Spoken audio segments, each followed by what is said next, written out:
kusanda kushaya ihora lesihlanu ekuseni. Ulufuna Mutambi oneminyaka engamashumi 54 onguthisha esikoleni samabanga aphezulu iseLockdown eOrlando East ubuyele egunjini lokufundisa okokuqala emuva kwezinyanga ezinhlanu. Elalela Elvis Presley estation somsakazi SAFM uhambo luye esikoleni luthatha imizuzu engamashumi 20.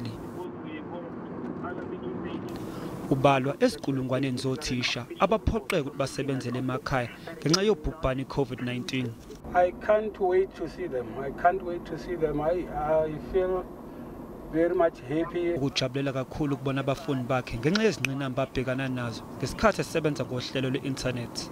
It was both frustrating and stressing because on the other side the learners were not getting what they were supposed to get from me as a teacher. Njengoba bebuyela esikoleni unakho ukukhathazeka.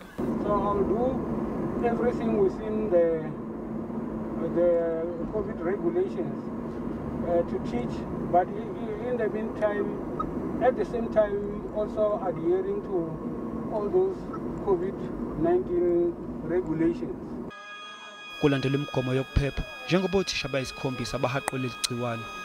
Their return would help us to beef up and enable us to ensure that the learners that we have, they get as much an effective teaching as possible. We believe everybody is safe, and we can all see that the infections are down, and then the risk it's minimal.